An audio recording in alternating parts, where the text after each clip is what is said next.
D'accord. Mais bonjour à tous dans la salle et bonjour à toutes les personnes, s'il y en a qui sont en visio. Je remercie d'abord les rapporteurs, les examinateurs et examinatrices d'avoir accepté notre invitation et d'avoir lu mon travail. Et donc aujourd'hui, je vais vous présenter ma thèse intitulée « Diversité des mécanismes de résistance à la sécheresse des arbres en forêt tropicale humide ».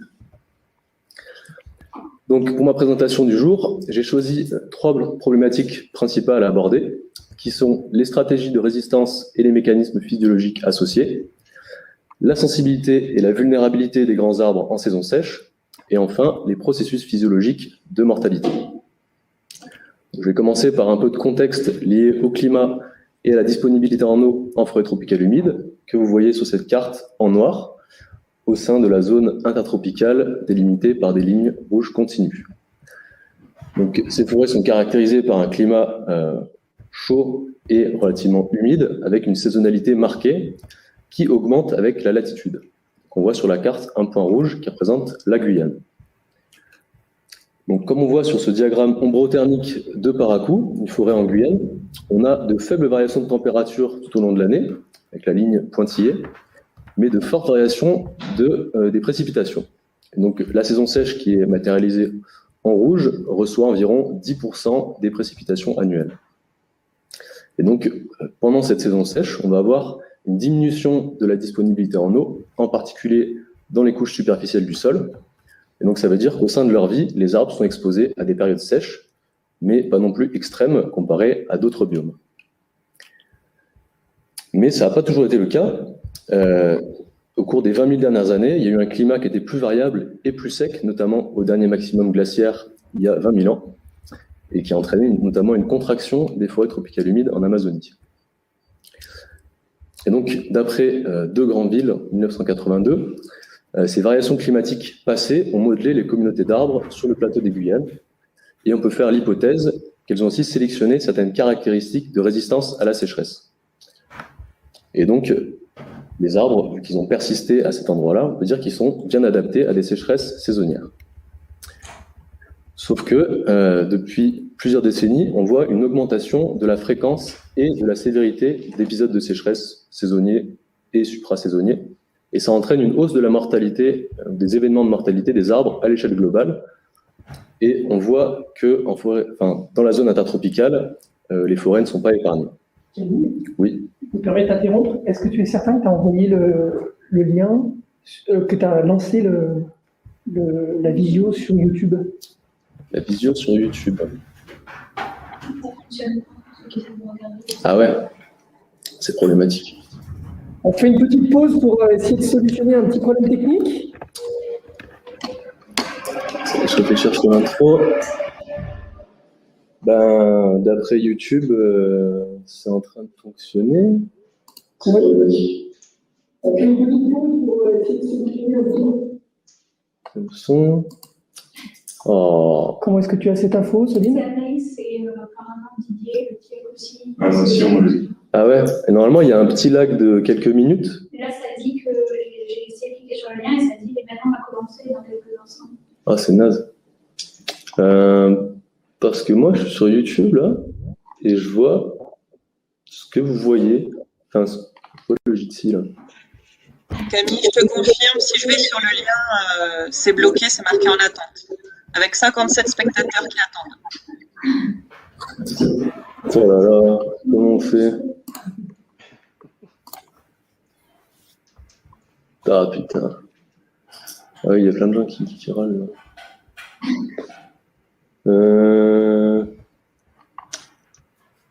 Est-ce que... J'ai une petite idée.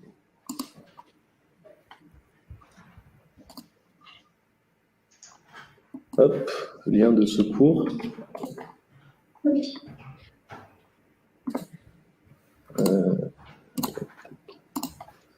Donc,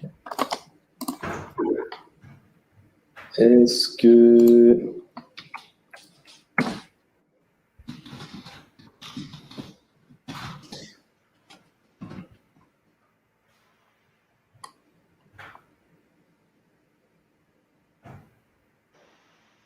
Il y a même l'association herpétologique de Guyane.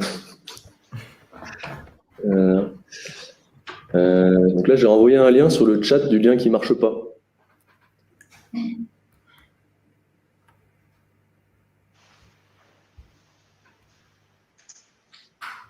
un autre lien. Maintenant, ça marche. Oui, ça a l'air de marcher. Ah, super. Alors, tu vas continuer, Camille. On va pas recommencer. Je peux juste, si les gens t'entendent là, juste dire qu'ils ont juste raté 2 diapositives. D'accord? D'accord. Alors.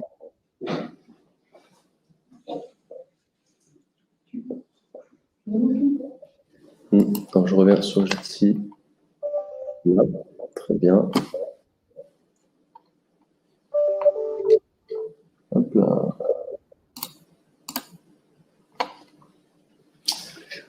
Donc, désolé pour ce problème technique. Pour ceux qui nous rejoignent, vous avez juste raté 2-3 diapos.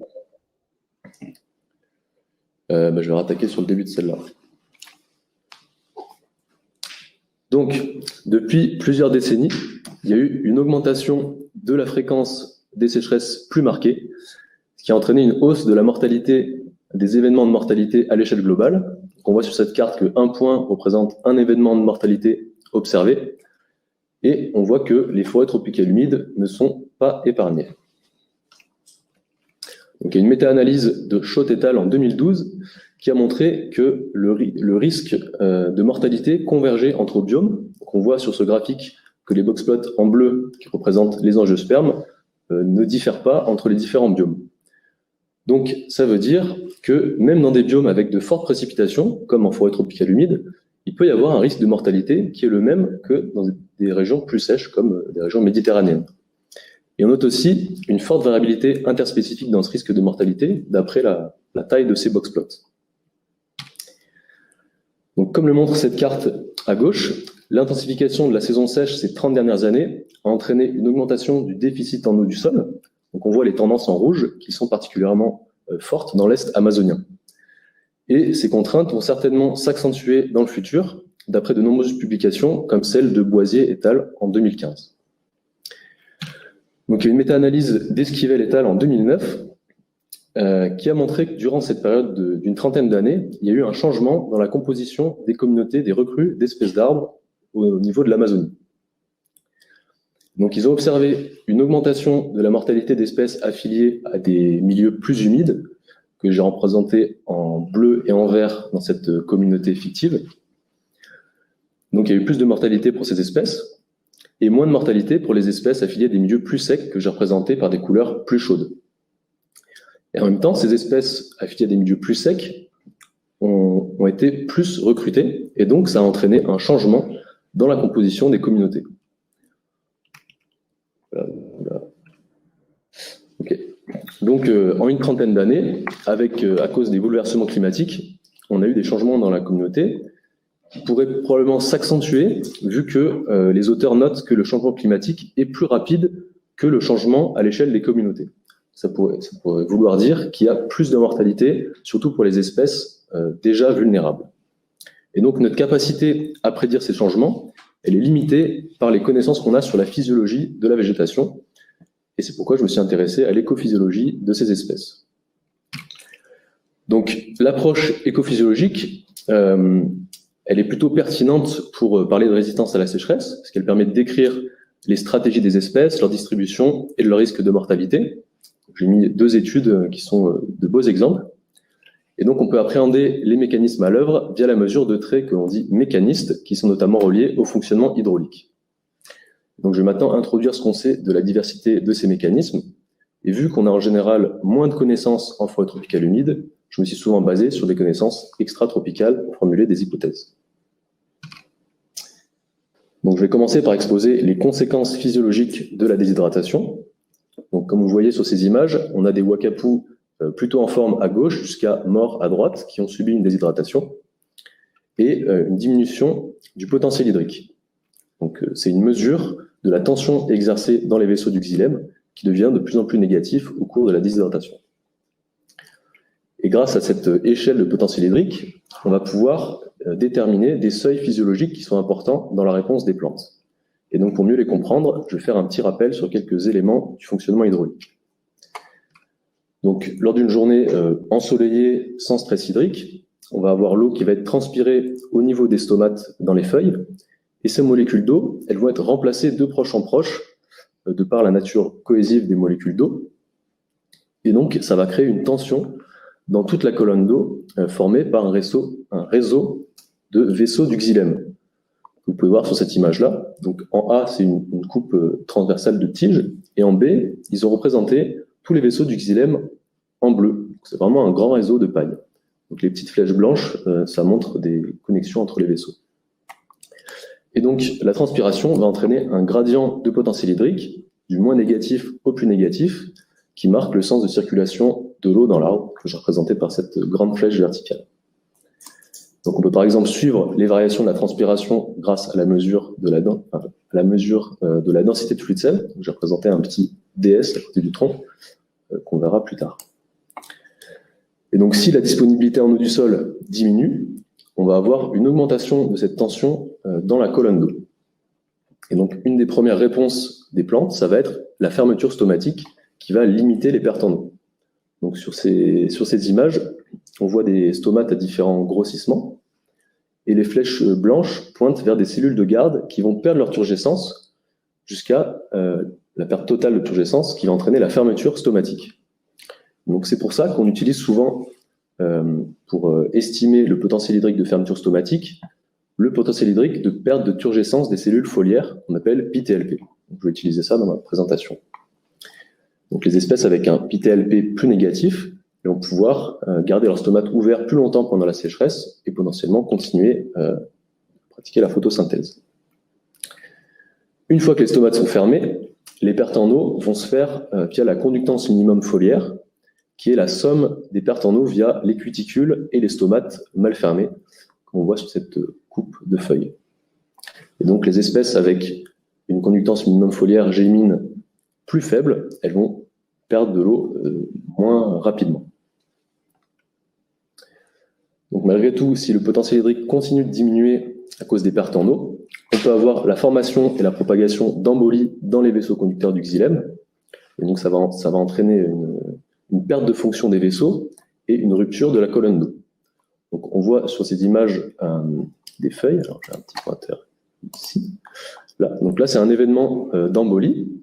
Et à droite, les auteurs, ils ont cartographié tous les événements d'embolie qui sont survenus dans la feuille. Et en bas, on voit la propagation de l'embolie dans une tige, peut-être une branche. Donc en blanc, c'est les vaisseaux du xylème qui sont fonctionnels et qui vont petit à petit devenir non fonctionnels dû à l'embolie, ce qui va entraîner une perte de conductance hydraulique et, in fine, la mort de l'arbre. Et donc, on quantifie la résistance à l'embolie des feuilles et des branches par le P50, qui est le potentiel hydrique qui entraîne 50% de perte de conductance hydraulique. Donc, c'est une métrique qui est très souvent utilisée, que vous allez revoir à de nombreuses reprises dans ma présentation. Et donc, on a généralement ce patron-là que j'ai représenté schématiquement, mais avec peu de connaissances pour les forêts tropicales humides. En Guyane, on a une idée de la variabilité du PTLP, potentiel hydrique de fermeture stomatique, mais les données de P50 de feuilles sont indisponibles, enfin, on n'en a pas encore en forêt tropicale humide, et pour la tige, il y en a, mais les données qu'on a pour l'Amazonie sont assez fortement controversées dû à des biais méthodologiques. Et donc cette séquence, elle reste à élucider. Et donc vu qu'on ne connaît pas tous ces seuils physiologiques, on ne connaît pas non plus l'amplitude des marges de sécurité hydraulique, qui sont la différence entre le potentiel hydrique de fermeture stomatique et différents seuils d'embolie, et qui informent sur le risque hydraulique. Donc pour le moment, l'idée qu'on a des espèces de forêt tropicale humide, c'est qu'elles sont relativement vulnérables à l'embolie. Certaines espèces dans le monde ont des feuilles qui sont plus vulnérables que les branches. Donc ça veut dire que les feuilles vont s'emboliser avant les branches. Donc il n'y aura plus de perte en eau par les feuilles, c'est un équivalent de la défoliation. Et donc la propagation de l'embolie va être fortement retardée dans les tiges. C'est une stratégie c'est un mécanisme pour retarder la mort. Donc il existe des espèces segmentées et d'autres pas. Et en forêt tropicale humide, on n'a pas de données qui permettent de vérifier ça pour le moment.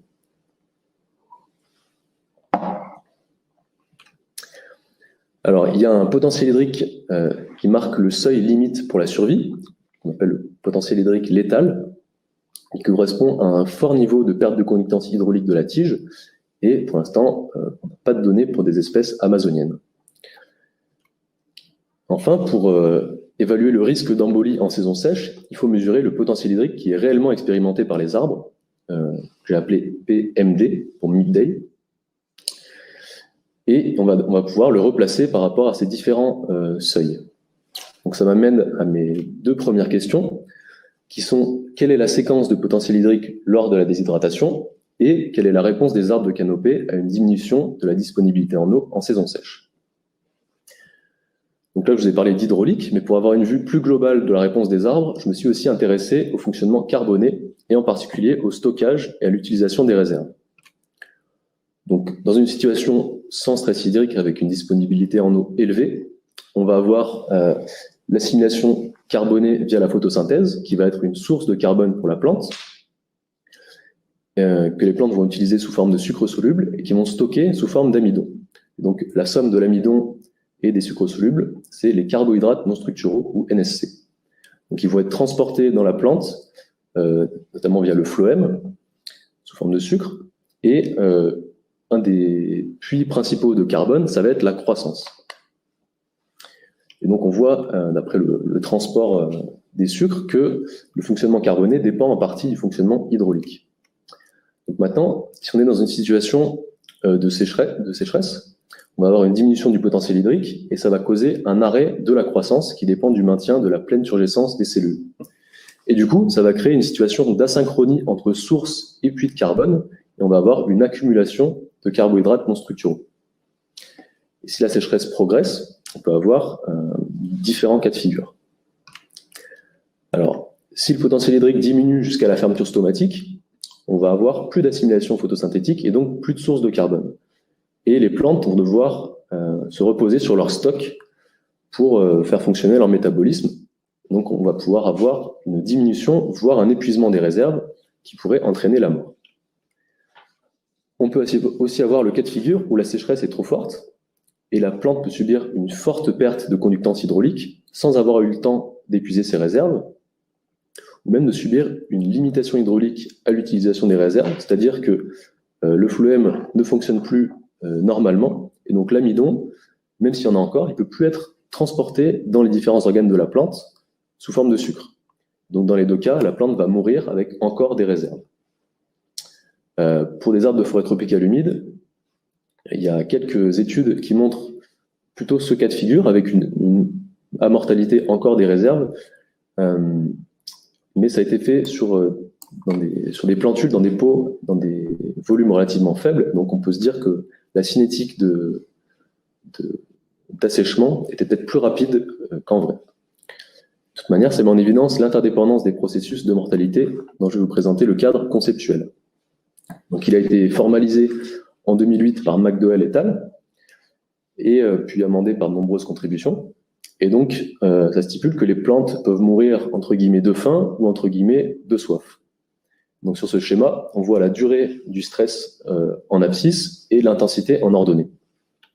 Donc on a un premier cas de figure qui serait la famine carbonée, où les plantes épuiseraient toutes leurs réserves durant une sécheresse longue de faible intensité, ou bien une défaillance du système hydraulique, lorsqu'il y a une très forte perte de conductance, ou une limitation hydraulique, donc il y aura un emballement irréversible de l'embolie et la mort par dessiccation.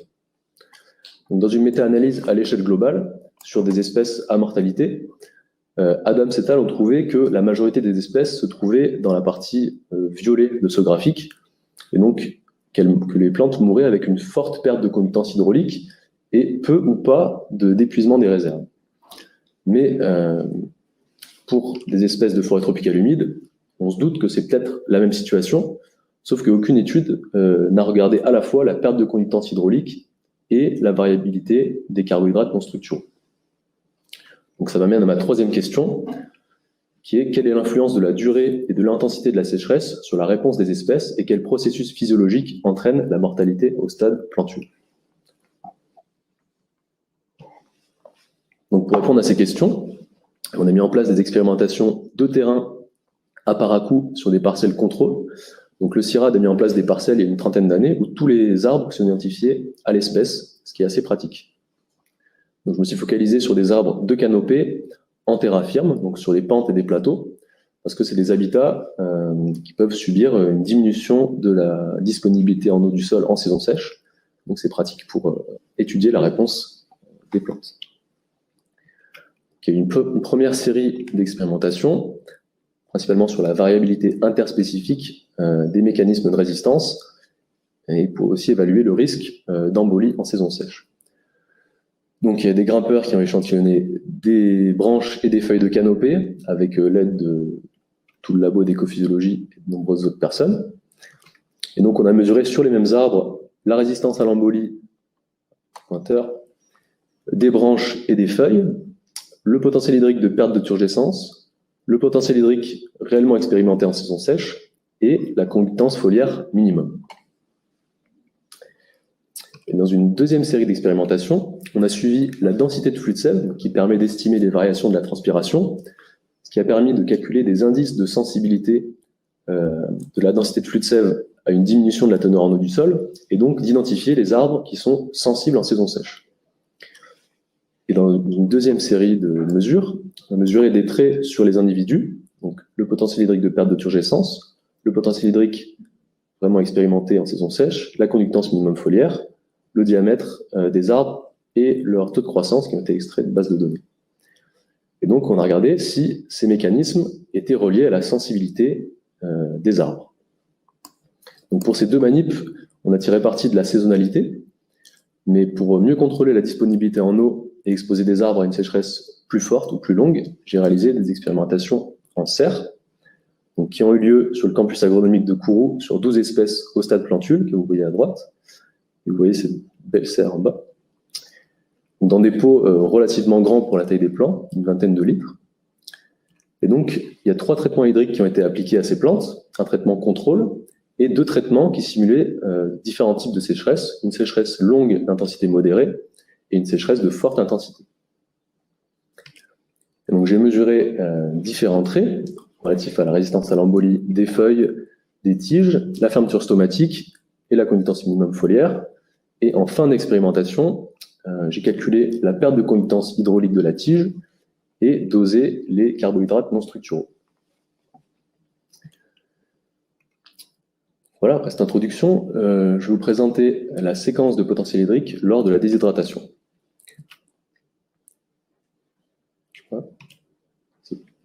Donc, on a mesuré sur de grands arbres l'amplitude de résistance à l'embolie des branches, d'après le P50 qui est représenté ici en ordonnée. Donc, premier constat, c'est qu'il y a une très forte variabilité interspécifique dans la résistance à l'embolie. Donc, on a des espèces qui sont relativement peu résistantes et d'autres qui sont au contraire très résistantes, avec des niveaux comparables à des espèces tempérées, voire méditerranéennes, ce qui est un résultat très surprenant pour des forêts où on a beaucoup de précipitations. Un autre constat, c'est qu'on n'a aucune espèce qui est très vulnérable à l'embolie, contrairement à ce qui est imaginé pour ces forêts. Et on peut se demander s'il y a des différences entre stades ontogéniques, entre les plantules et les grands arbres. On peut faire l'hypothèse que les plantules, elles ont un enracinement très superficiel et donc elles vont être plus exposées à la sécheresse lors de saisons sèches, et donc elles auraient, entre guillemets, la nécessité d'avoir un xylème résistant à l'embolie, et au contraire, les arbres de canopée, vu qu'ils sont plus grands, ils vont être exposés à de plus grands gradients de potentiel hydrique, et donc ce serait aussi un avantage pour eux d'avoir un xylème résistant à l'embolie. Et dans la littérature, on trouve un peu de tout, mais globalement, moi je vois souvent des tendances qui montrent que les grands arbres sont plus vulnérables, ce qui pourrait être contre-intuitif. Et donc moi j'ai trouvé sur mon échantillonnage qu'il n'y avait pas de différence de résistance à l'embolie entre les jeunes plants et les arbres de canopée. Mais vu que j'avais très peu d'espèces communes, j'ai pas non plus pu comparer les différences entre stades ontogéniques. Donc ça nécessiterait une autre étude. Et j'ai comparé mes données avec une méta-analyse à l'échelle globale. Donc, vous voyez sur le boxplot en bleu. Donc, on voit qu'à l'échelle globale, il y a une forte sous-estimation de la résistance à l'embolie des arbres en forêt tropicale humide. Donc, je ne pense pas que ce soit une spécificité des arbres en Guyane qui soient résistants, mais plutôt que ce soit lié à des biais méthodologiques. Parce que c'est assez difficile sur des espèces tropicales à vaisseau long de mesurer la résistance à l'embolie. Je considère qu'on a utilisé des méthodes fiables, mais du coup, il serait intéressant de compiler, faire un tri du moins dans les données disponibles pour avoir une meilleure idée de la résistance à l'embolie des espèces en forêt tropicale humide. Mais pour avoir une idée du risque hydraulique de ces arbres, il faut regarder la relation entre la fermeture stomatique et la résistance à l'embolie et calculer des marges de sécurité hydraulique. On peut aussi se poser la question si les espèces les plus résistantes à l'embolie peuvent garder leur stomate ouvert plus longtemps et permettre du coup l'assimilation et maximiser l'assimilation carbone. Donc sur ce graphe, j'ai représenté la résistance à l'embolie de la tige en abscisse et le potentiel de fermeture stomatique en ordonnée. Donc on voit que le PTLP il varie très peu entre espèces comparé au P50. Du coup, on n'a aucune covariation. Ça veut dire qu'on a des degrés de sécurité hydraulique très différents. Donc ces espèces-là vont avoir un très fort degré de sécurité hydraulique parce qu'il y a une grande marge entre la fermeture stomatique et la propagation de l'embolie, alors que ces espèces ici, proches de la ligne 1,1, seraient plus vulnérables. Donc on n'a pas de différence ici entre les plantules et les arbres de canopée. Et donc, j'ai calculé les marges de sécurité hydraulique qui sont très fortement reliées à la résistance à l'embolie. Et donc, on peut imaginer que cette très forte variabilité, ça peut entraîner des vulnérabilités différentes en saison sèche. Donc, potentiellement, les espèces avec de fortes marges vont être pas du tout impactées, et celles avec de faibles marges pourraient l'être si les sécheresses sont plus fortes. On peut maintenant se demander s'il en est de même pour les feuilles. Parce qu'en forêt tropicale humide, la majorité des espèces sont sempervirantes et donc les feuilles représentent un coût élevé en carbone. Donc pour ce qui est de la résistance à l'embolie des feuilles, on voit qu'elle est aussi très variable, même si un petit peu moins que pour les branches.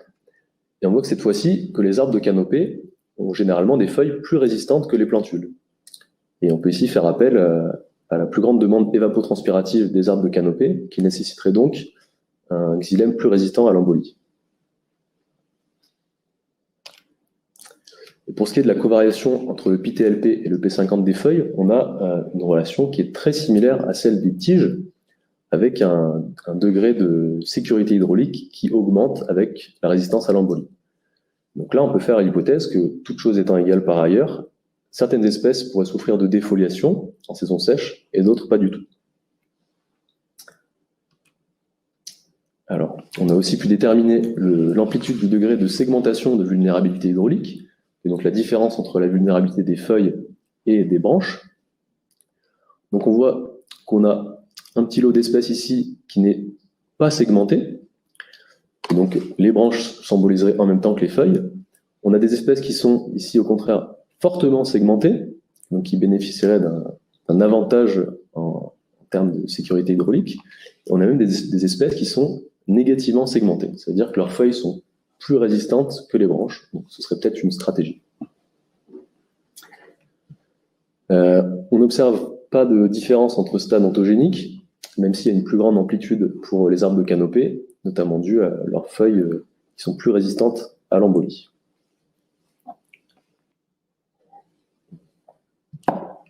Et donc, à partir des mesures réalisées, notamment sur les plantules, proposer cette séquence de potentiel hydrique lors de la déshydratation.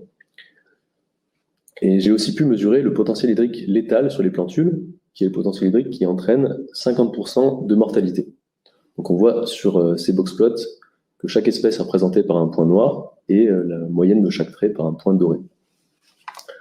Donc on retrouve la grande variabilité interspécifique que je présentais avant, à part pour le PTLP ici, qui intervient dans une faible gamme de potentiel hydrique. Donc on retrouve différents mécanismes pour retarder la diminution du potentiel hydrique, comme la fermeture stomatique et l'existence de certaines segmentations. Et donc c'est un résultat plutôt important pour les espèces de forêt tropicale humide, parce que jusqu'à maintenant on pouvait se baser seulement sur des méta-analyses qui combinaient des espèces où les mesures n'étaient pas forcément réalisées sur les mêmes individus ou sur les mêmes populations, mais ici, toutes les mesures ont été réalisées sur la même population. Donc, à ma connaissance, c'est la première fois qu'on peut proposer une séquence comme ça pour des espèces amazoniennes. Donc, j'ai aussi calculé le pourcentage de perte de conductance hydraulique de la tige associée à ce potentiel létal, au-delà duquel les plantes mourraient. Et donc, on voit dans l'insert ici qu'on a une assez forte variabilité interspécifique.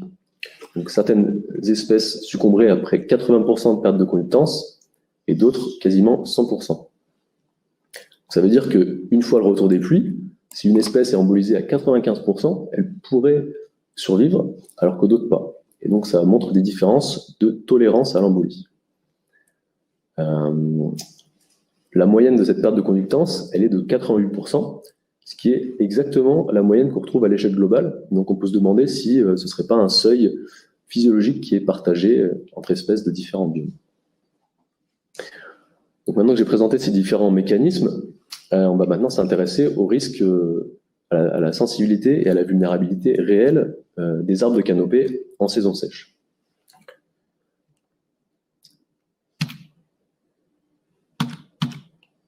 Oh. Un petit bug. OK. Donc, pour rappel, on a suivi la densité de flux de sève qui estime les variations de transpiration. On a calculé des indices de sensibilité pour isoler des arbres sensibles, puis regardé si des mécanismes physiologiques étaient associés à cette sensibilité. Donc j'ai eu trois types de réponses particulières. Il y a certains arbres qui ont défolié partiellement ou totalement, donc ça représente 18% des arbres. Et donc pour ces arbres, on voit sur le graphe à gauche que la suivi de densité de flux de sève en bleu, elle n'a pas été complète et on a des trous ici. Donc on n'a pas pu évaluer si la densité de flux de sève était sensible à une diminution de la teneur en eau du sol en rouge. C'est quand même intéressant d'avoir une grosse proportion d'arbres qui ont défolié. On trouve dans la littérature que ce n'est pas une stratégie qui est courante en forêt tropicale humide, parce qu'il y a très peu d'espèces qui sont caducifoliées, qui vont renouveler leurs feuilles à la saison sèche. Et d'après des travaux de Loubry sur la phénologie, c'est que ça dépend un peu de chaque arbre et de leur rythme interne. Il y a une deuxième catégorie d'arbres qui étaient, eux, insensibles à des variations de la teneur en eau du sol. Ça concernait 29% des arbres. Et on a fait l'hypothèse qu'ils avaient un enracinement profond et qui pouvait donc éviter les effets de la déshydratation. Et enfin, une troisième catégorie d'arbres qui, eux, ont été sensibles à une sécheresse du sol, qui concerne 53% des arbres mesurés. Et au sein de ces 53% d'arbres, on a quand même une forte variabilité entre les arbres, que j'ai représenté sur ces histogrammes-là. D'après un indice de sensibilité en ordonnée, qui est la pente de la variation de la densité de flux de sève en fonction de la teneur en eau du sol. Et donc, ces arbres ici étaient plus sensibles que ceux-là. Et donc, on peut se demander si cette grande variabilité peut être expliquée, du moins associée à des mécanismes physiologiques. Donc, on voit retour. On voit sur cet ACP, j'ai représenté les différents indices avec des ellipses ici, et chaque arbre est représenté par un point noir. Et donc j'ai entouré par un rectangle rouge les arbres qui étaient les plus sensibles. Et donc, mis à part une relation entre cet indice-ci et le PTLP, les traits mesurés sont globalement peu informatifs de la sensibilité des arbres. Donc, moi, j'ai fait l'hypothèse que c'était dû à des profondeurs d'enracinement même au sein de ce groupe d'arbres sensibles. Donc, certains auraient des racines plus superficielles que d'autres. Mais j'ai quand même pu évaluer des grandes tendances par rapport à ces traits avec des modèles simples et multiples. Donc, j'ai présenté ici un arbre à gauche qui serait relativement, on va dire, dans les moins sensibles des sensibles, avec un enracinement plus profond. Et ici, des arbres avec un enracinement plus superficiel.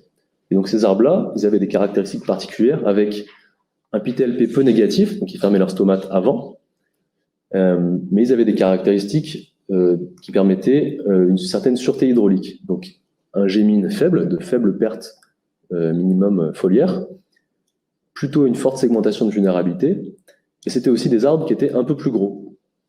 Et moi, j'interprète ça comme peut-être qu'ils avaient un haut pied plus grand et donc une plus forte demande évapotranspirative.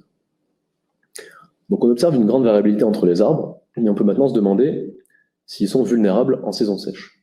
Donc pour ça, j'ai évalué le risque de défaillance hydraulique en mesurant le potentiel hydrique réellement expérimenté par ces arbres et en le comparant au P12 de la tige, qui est le potentiel hydrique de formation de l'embolie dans les branches. Donc on constate d'abord une absence de covariation entre ces deux traits, potentiellement à cause du fait que la fermeture stomatique intervient pour tous les arbres dans une faible gamme de potentiel hydrique, et aucune espèce représentée ici ne développe de forts niveaux d'embolie, parce qu'ils sont tous plutôt proches de la ligne 1,1 ou à droite. J'ai calculé des marges de sécurité hydraulique comme la différence entre ce potentiel hydrique réellement expérimenté et le P50 de la tige, qui est une mesure plus communément partagée. Et donc on voit une très forte variabilité interspécifique dans ces marges de sécurité hydraulique, avec des espèces qui seraient plus à risque que d'autres qui seraient pas du tout à risque. Ça veut dire que durant une saison sèche de très forte intensité, on pourra avoir certaines espèces qui développent de l'embolie, mais pas d'autres.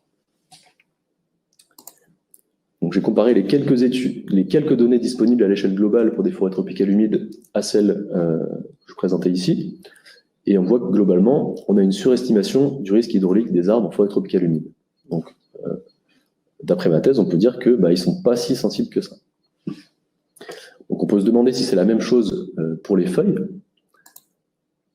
et on obtient exactement le même schéma, avec une absence de covariation entre le potentiel hydrique en saison sèche et la résistance à l'embolie, et des marges de sécurité hydraulique positives. Donc ça voudrait dire qu'il n'y a pas de défoliation due à de l'embolie en saison sèche, mais si les sécheresses sont plus fortes, de par cette forte variabilité entre espèces, on pourra avoir certaines espèces qui sont plus à risque de défoliation que d'autres. Hop là, ça fait quali. Donc pour conclure, on a un faible risque de défaillance hydraulique. J'ai représenté ici la perte de conductance hydraulique pour les tiges et pour les feuilles que j'ai calculées pour chaque espèce, qui sont présentées par des points noirs. Et ici, la limite pour la survie. Donc on voit que les espèces sont relativement loin de ce seuil, mais il y a tout de même des espèces qui ont perdu entre 20 et 45% de conductance hydraulique de la tige, et donc qui seraient un peu plus à risque que les autres. Ces espèces-là avaient des caractéristiques particulières, avec une faible résistance à l'embolie de la tige, de faibles marges de sécurité hydraulique et une absence de segmentation de vulnérabilité. Jusqu'à maintenant, je me suis plutôt intéressé à la résistance à l'embolie, mais il y a d'autres mécanismes qui peuvent être importants, notamment la conductance minimum foliaire, qu'on a mesurée sur un grand nombre d'espèces. Et donc on voit sur ce graphique que le Gémine varie considérablement entre espèces, de seulement quelques millimoles par mètre carré par seconde, jusqu'à plus de 25. Et donc on a une forte variabilité entre espèces, ce qui veut dire qu'une fois que les stomates sont fermés, toutes choses étant égales par ailleurs, il y en a certaines qui vont perdre de l'eau très lentement, et d'autres plus rapidement, ce qui peut donner des différences de temps jusqu'à la mort. Et on remarque aussi que les jeunes plants ont presque tous de très faibles valeurs de Gémine, alors que c'était beaucoup plus variable et élevé pour des grands arbres. Donc là, on peut se raccrocher à l'hypothèse que les jeunes plants ayant un enracinement plus superficiel ont vraiment la nécessité pour leur survie d'avoir de faibles pertes en eau une fois que les stomates sont fermés. J'ai pas identifié de relation ou de compromis pour les grands arbres avec la conductance minimum foliaire, mais pour les jeunes arbres, on pouvait identifier deux stratégies, certaines espèces avec de faibles valeurs de Gémine et d'autres avec un xylème très résistant. Donc ça montre qu'il y a différents moyens d'accéder à la sûreté hydraulique. Voilà. Maintenant, on va s'intéresser à la mortalité des arbres, qui était difficile à étudier en forêt naturelle, dû à la rareté des événements de mortalité. Et donc, j'ai mis en place des expérimentations en serre. Ça m'amène à ma troisième question. quelle est l'influence de la durée et de l'intensité de la sécheresse sur la réponse des espèces et quel processus physiologique entraîne la mortalité au stade plantueux.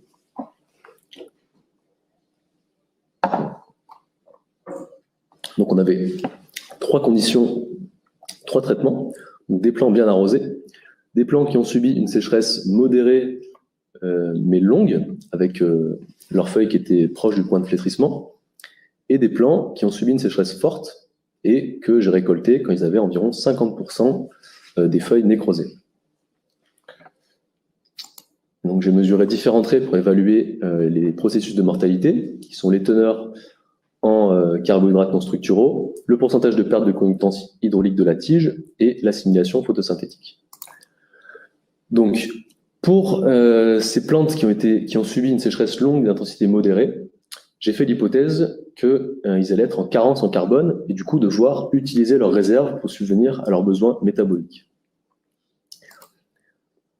Alors, on voit sur ce graphique la variation de l'amidon par rapport au contrôle, qui est représenté par la ligne 0 ici.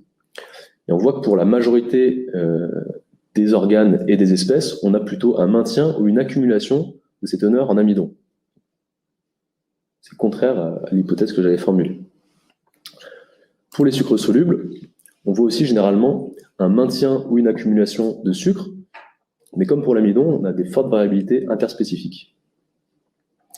Donc la réponse la plus commune, c'était donc une augmentation des teneurs en amidon et des sucres solubles, et moi j'attribue ça à une asynchronie entre source et puits de carbone, ce qui entraîne un surplus.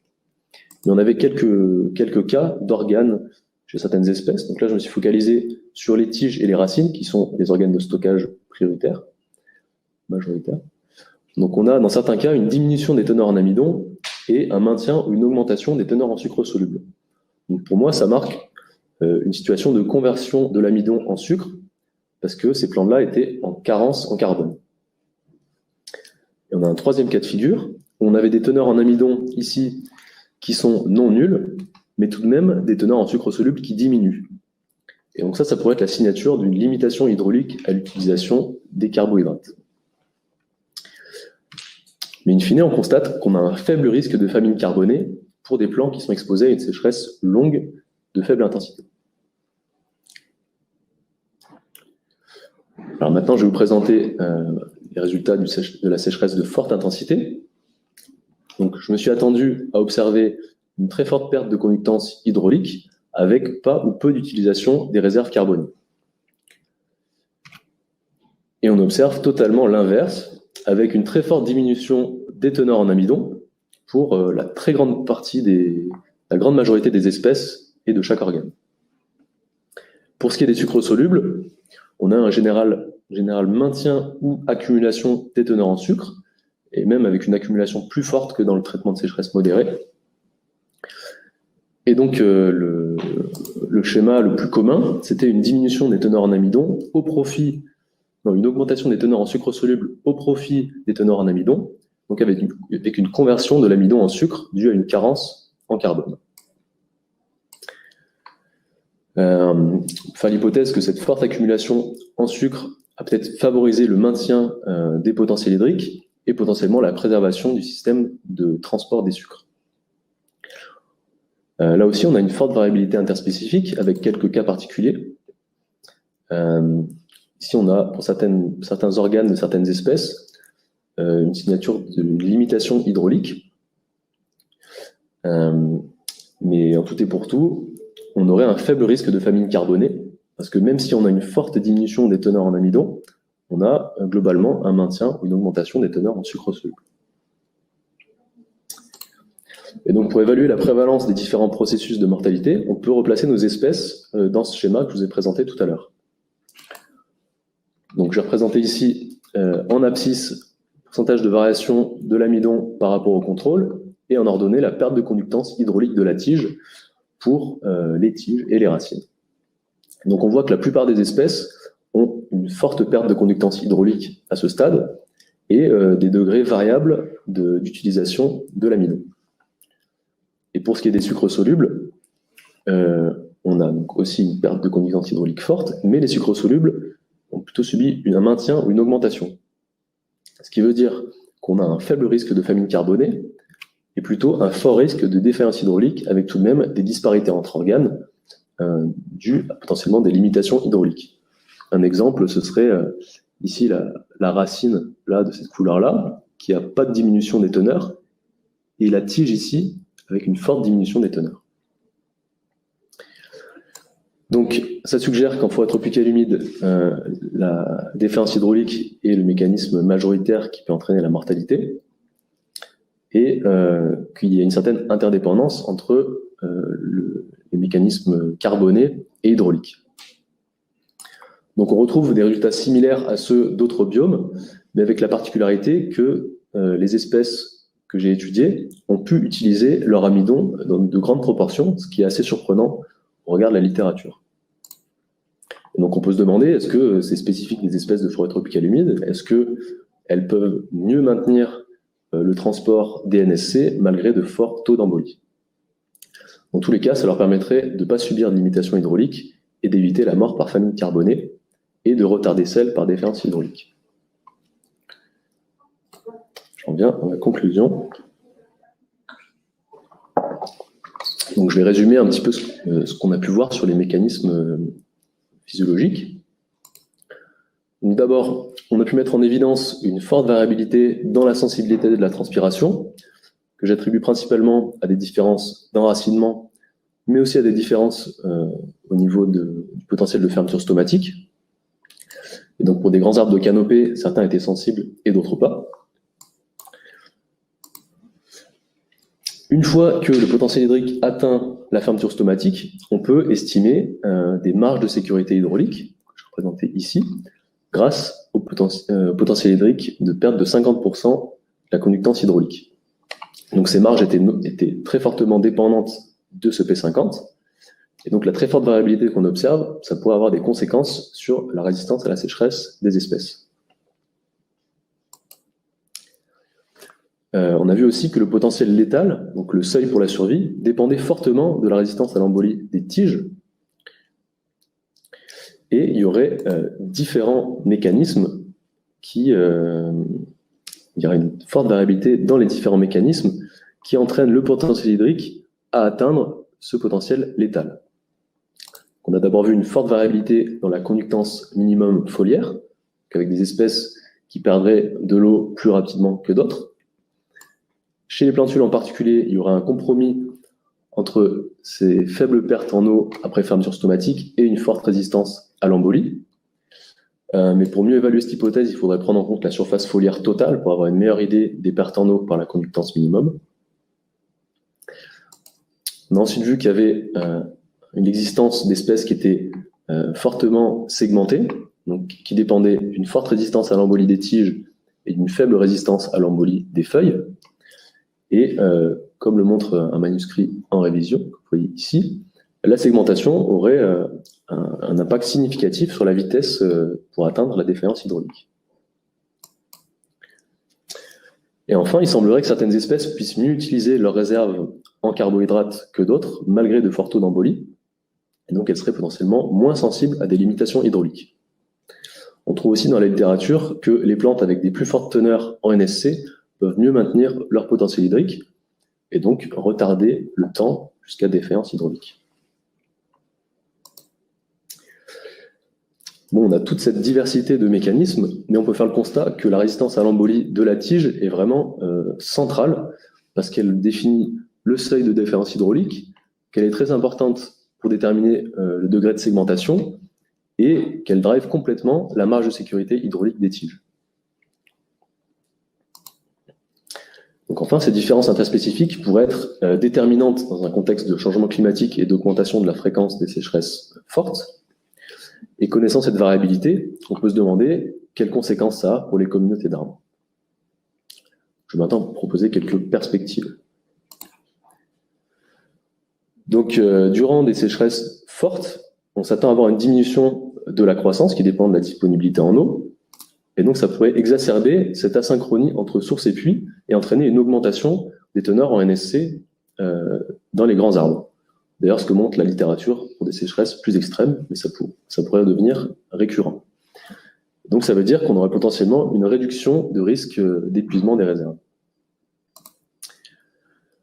On a vu qu'il y avait un faible risque de mort par défaillance hydraulique, mais que certains arbres pouvaient développer de l'embolie.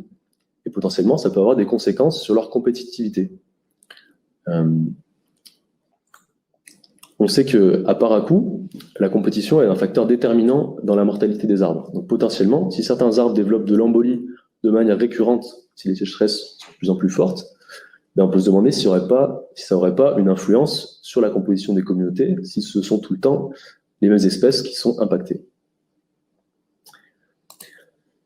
Mais bon, pour la plupart, on a vu qu'il y avait que ces espèces semblaient être surcalibrées au niveau de leur résistance à la sécheresse par rapport aux contraintes qui sont réellement vécues. Et donc on peut faire l'hypothèse qu'il y a des caractéristiques de résistance à la sécheresse, notamment la résistance à l'embolie, qui ont été sélectionnées et maintenues au cours des changements climatiques passés. Et ça pourrait être le cas dans le futur s'il y a des associations de traits qui sont sélectionnées ou au contraire contre-sélectionnées.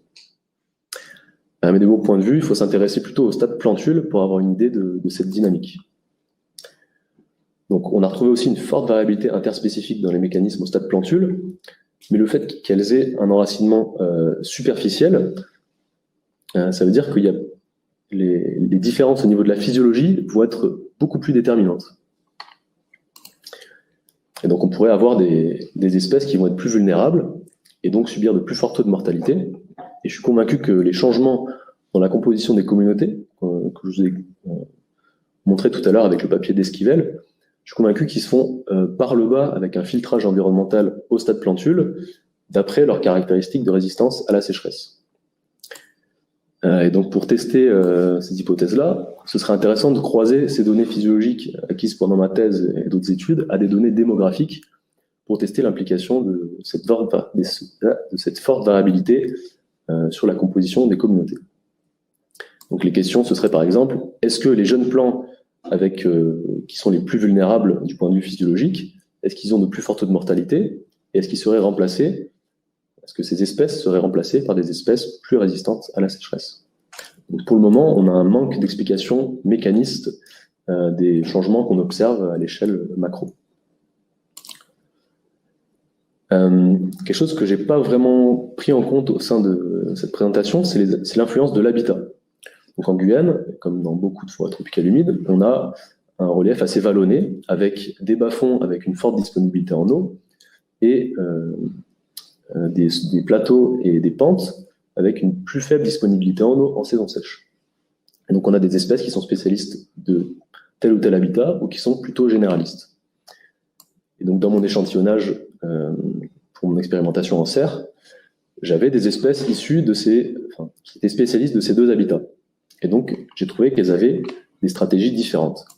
Donc, les espèces de bas-fond, elles ont subi une plus forte réduction des échanges gazeux lors de la sécheresse d'intensité modérée, mais elles avaient une faible conductance minimum. Et donc, c'est plutôt une stratégie d'évitement de la déshydratation.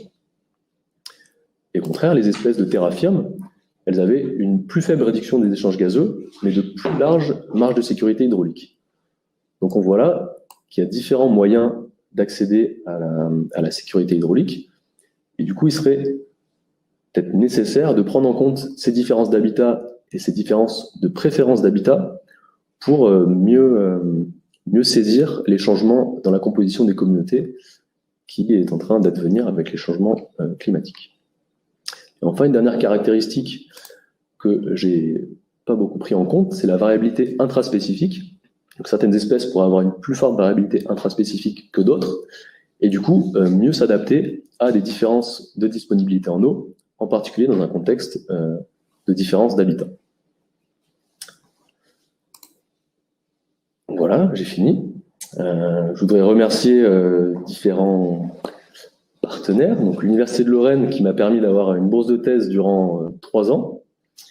Le CEBA, à travers le projet CEBA Drought, qui a financé une très grande partie de ma thèse. Le CIRAD, à travers le projet GF Clim, ainsi que l'accueil à l'UMR Silva à Nancy, et surtout à l'UMR Ecofog en Guyane, durant presque 3 ans, avec des perspectives de recherche très variées et des personnes très intéressantes. Et Voilà, enfin, il faut que je remercie mes collègues les plus proches, notamment en Guyane, qui ont été présents tous les jours en serre, en forêt. Et c'était un réel plaisir de travailler avec vous. Donc, si il n'y en a pas beaucoup qui sont présents ici, mais ceux qui sont derrière leur écran, j'espère qu'ils m'entendent. Voilà.